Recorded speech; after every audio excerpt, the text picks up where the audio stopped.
How about USC all of a sudden? USC still has to play Notre Dame, has to play the Pac-12 championship game. I mean, but how about USC fixing everything just by grabbing a coach and quarterback? It wasn't just that. They had a huge roster turnover. I think that's what getting the jump on hiring Lincoln Riley and firing Clay Helton helped them out so much because players already kind of decided we're on the way out. It's what they're trying to do down here in Miami. It's just embrace the portal, embrace players leaving. We have to totally change the culture. We can't be losing these same BS games that we always lost. We can't become accustomed to it. But also on top of that, let's get arguably the best quarterback in the country too. And have an enormous schematic advantage on their opponents. Like Lincoln Riley is such a good coach. Yeah, he is the perfect coach to just come in and fix you inside of a year because players want to play for him. Because he's got this great tried and true offense. If you play quarterback in his system, you're making it to the pros. You're going to be taken high in all likelihood. He got Caleb Williams. The offense is super fun to play in. And because the administration was pretty clear-minded about what they wanted to do, it allowed for them to lay this foundation to be able to hit the ground running in a conference that is winnable. They succeeded where Miami failed in a lot of the places because they drug on their search. Well, and the comparison hurts Cristobal the same way that we keep going back and forth last year on Herbert and Burrow and Tua. The comparison, there it is. Like, oh, my God, you can fix it that quickly. Well, it's kind of interesting, right? Because now you can grab the coach and the quarterback, that combination. Because as good as Lincoln Riley is, Caleb Williams has 40 touchdowns and 3 interceptions. Mm-hmm. Like, that's what turned USC around. Getting that. Like, Mike, you pointed him out to me last year saying he might be the best quarterback in college football. He was dynamite last year. He was a huge prize. I think every excellent college football player should do what Caleb Williams did, no matter how good it was going for you in your place, no matter how happy it was, no matter how much success. You should always threaten to leave once and see what your value is. And even though it seemed like it was a certainty that he was going to USC, dude was still at the very last second calling other schools. He wanted to come down to Miami in the worst way. Miami wouldn't do it because it would complicate things with Tyler Van Dyke. It is just an effort to raise their price. Because right now, if you're a quarterback like Caleb Williams, you are making more than a second-round draft pick. I think you're going to see a lot of players in that market. Yeah. It's going to be so crazy the way Tyler's going to come back. In previous years, Tyler would just be like, I'll win them over in the test. Everybody will assume that my offensive coordinator was terrible. But now, if I'm Tyler Van Dyke, I'm a project. I might be a day 3 draft pick. And he can still make money. I'm going to make more money by coming back to the University of Miami than I would as a second-round draft pick. I'd love to see what it's going to look like when these boosters get in bidding wars now, not for the next Jimbo Fisher, but for the next guy who comes with a combination at quarterback that will reinvent me from one weekend to the next, because I'm changing the. Do you realize what that's worth? That's underpaid. If I can, of course, we saw the numbers being thrown around in NIL and in coaching for those two guys. They're big numbers. They're underpaid if that's what they do. Did you see the rumors and innuendo out there about what Jaden Rashada got to flip? He was originally a UF commit. Went to Florida. This is the biggest recruit. He's a 5-star recruit. Well, Cormani McClain was a 5-star. So the story of Jaden Rashada is he was originally committed to Florida. Miami flipped his commit. Jaden Rashada's NIL representative said the Florida collective is as unorganized as I've ever come across. I will never tell one of my players to go there. Cormani McClain, who was Cristobal, not Mario Cristobal, the recruiting crystal ball, had projected him. It's a real thing in recruiting. I know it's 24/7 sports. It's a big deal anytime somebody have to make the corrections on how you say that. Yes, the crystal ball. Everybody assumed Cormani McClain was going to the University of Florida like a thief in the night. Mario, and I know from the pursuit of Cormani McClain, Mario Cristobal recruited his ass off. That was after the Duke loss.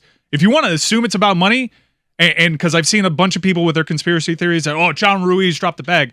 Tell me, John Ruiz was surprised Cormani McClain was coming. This was like old school recruiting by Mario Cristobal. It wasn't this bag dropping, but after Florida took that optics L, Florida and Miami right now are having an epic recruiting battle. It does not match what's going on the field. They are having an all-timer right now. It is an arms race. FSU, for as good of a season as they've had, not really a factor down here in South Florida. Florida has gotten their shit together. That guy Heitner has helped organize. He was one of those guys that was aligned with John Ruiz earlier on. He's helped organize that UF collective. And Rashada, if you believe what's on the message boards, went for $11 million. It's over a 4-year commitment. A 4-year. I cannot pound the table enough. It is not sustainable to be giving 17-year-olds millions upon millions of dollars. The college football playoff needs to step in, take this, get some sort of salary cap, because this is insanity. No. I understand why you would want that. No. More chaos. This is your bed that you made. Of course, as soon as everyone starts grabbing at money, the explosion is going to be, so this is the only way the injustices get corrected on what these players are paid. Because, Mike, I just got done saying, how much were the numbers on Lincoln Riley and Williams? What were the numbers? Wasn't it $1 million on Williams? Yeah, Williams cleared. Yeah. Williams cleared 7 figures.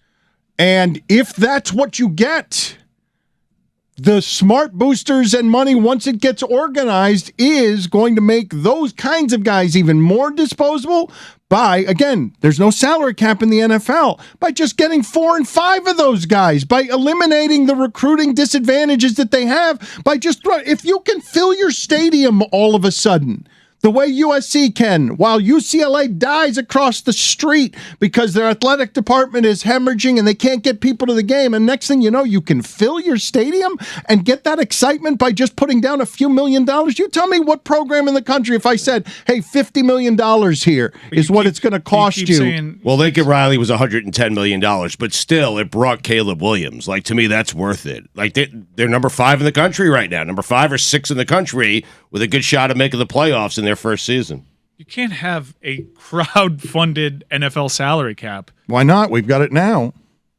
You do, but it's not sustainable. It's just you're going to the same people. You don't have this billionaire in most cases, an owner just getting more money, and there isn't a salary cap to protect them. I think the college football playoff needs to institute some rules that can be followed and still allow for a wild, wild west thing, but to be giving a 17-year-old who you've never seen play in college more than a day 2 draft pick, it seems...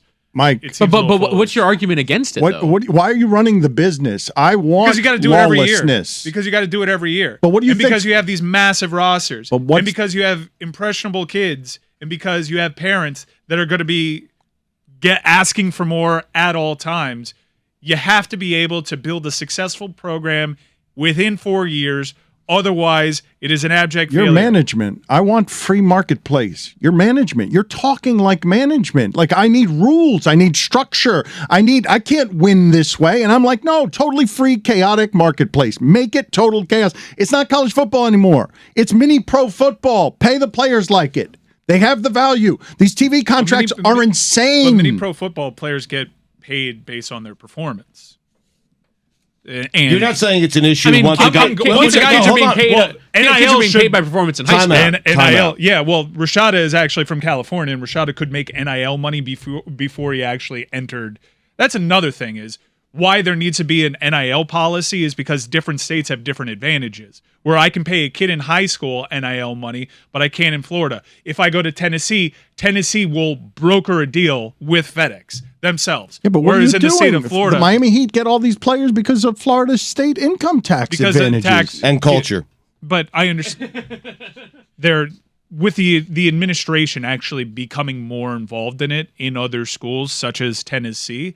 It is obviously a very clear advantage, and I would like a set group of rules to get back to what NIL should be, which is it doesn't sway your decision to come here. Once you come here, then you get paid. That's actually the rule, and it's, not even discussed that way. If you listen to recruiting sites or recruiting podcasts, it's about what can we pay this player to come here. That's the reality of college football. It's not hiding. The rule is it's against the rules. You can't talk NIL until you get a firm commitment. So I'd like to get back to some of that, where you have people going to your program based on a vision. And yeah, we can have that NIL discussion. You see what so-and-so made when they got here. But right now, it's people building shell corps. And it's getting too big already too quickly. Without any fundamental set rules and guidelines that are national, it's going to become unsustainable for a lot of these billionaires, and you get nothing out of it. When I have fundraising conversations with people and they ask me what's in it for me, nothing. You feel better on Saturdays. Your team won. You're advocating for the NCAA having more power. That's what you're No. Mike, I I'm just not. want to clarify this I don't for want a the second. NCAA. You're good if Caleb Williams, once he's established himself as a good college quarterback, going elsewhere, taking the money, doing that. Whatever. You're saying stop throwing $11 million at 17-year-olds that you have no Why? idea are good. No, Dan, I'm with you. I just want to clarify what Mike is saying. I think it's before they get to college, you have an issue with it. I think the CFP should take over, and there should be a set salary for every player on the roster. And then you can obviously look at history and have NIL dictate. If I go there, it's pretty likely. I think it's a dangerous place where we are, where it's just people, boosters, in some respects, reaching out to parents, sometimes directly to the kids, and saying, all right, how can we figure out an NIL package? The way the conversations go is, I need $1 million. And then you figure out, how do I get NIL to pay me But $1 dangerous, million? dangerous to whom, Mike? What these kids are doing is physically dangerous. Dangerous to whom? Because Well, I know for Miami, it's not a sustainable business model. okay, but you're coming at this with Yes. the bias of protecting the business, Yeah. and you're filing No, it no, under no. I'm protecting the kids. No, I'm not. Well, you're saying I'm not corruptible. protecting the You're saying kids. impressionable kids. That you're talking about. I mean, dude, if you knew exactly how, it's like, the old Hollywood cliche about child actors' parents. It's that on steroids. Mm-hmm. It's that on steroids. And I don't think that's to be dismissed. I think that's a very real thing. I agree that all of that stuff is problematic, and look at how much you're paying these coaches to handle that chaos. I understand, but look at the job. If I'm going to pay them that much, they damn well should earn it. Right, but you have situations now where, let's use all hypotheticals here. Let's say you have a highly touted recruit at 17 years old in a state where you can pay them NIL money as a high schooler. You have paid that kid tens of thousands of dollars. And because that kid's parent gets involved in NIL negotiations, he goes elsewhere. What did you get for your tens of thousands of dollars? You got a 17-year-old giving you the finger and saying, piss off, and you're saying those are the breaks, and I'm saying that's not necessarily sustainable. You want, as it becomes more professional, you want more drafts, more stuff the NFL has, more control of funds, more control of profit, more control of revenue. You want the business to succeed. When I'm telling you, there's so much money in this conference television dollars, the business can't fail. I just don't want theft, which is, in my opinion, when you say you're going to go somewhere and you've collected money to do so, I think you've encouraged a situation right now where someone takes $30,000 from you, decides to flip their commitment last second, you're out $30,000 and you can't say shit. I mean, but I mean, there's two parties. It's the risk. I know, but there's two parties that are entering that agreement, right? So the person giving the $30,000 knows what they're stepping into. There's no agreement that you can sign because it's all against the fucking rules. So if someone just decides to seal your $30,000, you can't say anything about it because it's against the rules. You are trying again and again, as all of what we knew of this sport changes. Just if you're taking You money live from in a place, go Miami. there. All we do is steal money He around just wants here. Miami to be good. I understand that he wants Miami to be good. He also doesn't want the business to collapse, and the business needs to sustain itself. Like, I'm interested in how, Stugotz, this went from Major League Football to minor league professional football, and I'm floored that fans do not care that their regional identity is so tied up in this that they have dispensed with all of the 100 years of mythologizing. It's like, oh, no, we just got a really good minor league team now.